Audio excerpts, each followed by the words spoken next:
একটা সৎ এবং স্বচ্ছ এই জন্যই আমরা করছি।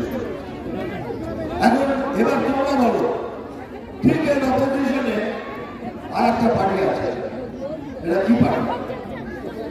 তারা, আমি কোনো পার্টির নাম নিই না, আমি কোনো ক্যান্ডিডেটের নাম আমি ব্যক্তিগত কাউকে ছোট করতে চাই। বলো, এরা ওরা যারা আছে তারা চুরি করে, গরু চুরি করে, চুরি করে, পিঠা চুরি করে, রেশন চুরি করে।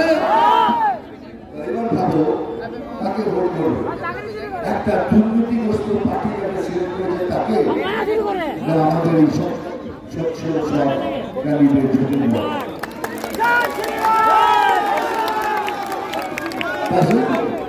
আমি বলছি না কিন্তু ভোট দেওয়ার আগে ছোট ছোট ভাববে কাকে করবো, দুর্নীতিগ্রস্ত পার্টিকে সেটা হলো বিজেপি। এই জন্য বলছি আজকের দিনে যারা নতুন ভোটার হয়েছে তাদের আমি রিকোয়েস্ট করছি, তোমাদের ভবিষ্যৎ তোমাদের হাতে। এই মিথ্যে প্রচারে যাবেন না, সকাল থেকে সুন্দর মিথ্যা করে যাবেন না।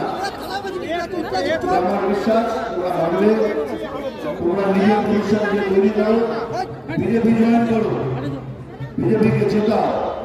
আমরা কথা দিচ্ছি আমরা সুন্দর বাংলা তোমাদের উপহার দেবো, এটাই মোদী গ্যারান্টি।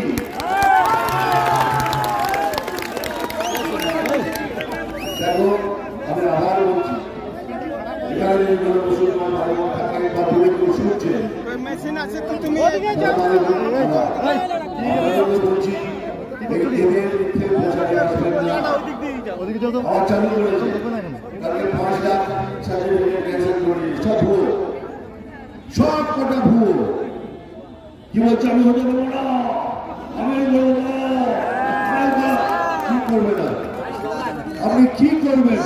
ভোটের রায়কে জানি করবেন, রায় মানি না। আর যদি না মানেন ছোট থেকে না রিপোর্ট আপনার কেন ফালতু ঠেকালে নিয়ে যান বলে আমার আমি বরঞ্চ আমার ওই সমস্ত মুসলমান ভাই বোনকে হাত জোর করে অনুরোধ করছি, এই মিথ্যে প্রচারে যাবেন না, এই মিথ্যেবাদী লোকেদের বিশ্বাস করবেন না। তারা একদিন আসবে যখন আমাদের একুলো যাবে, ককুলো যাবে, দুকুলো যাবে।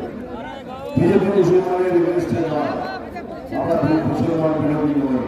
আমাদের বলে আপনারা আমার খারাপ করে দিয়েছে, কিন্তু আমার অনুরোধ হইল মিথ্যে প্রচারে যাবেন না।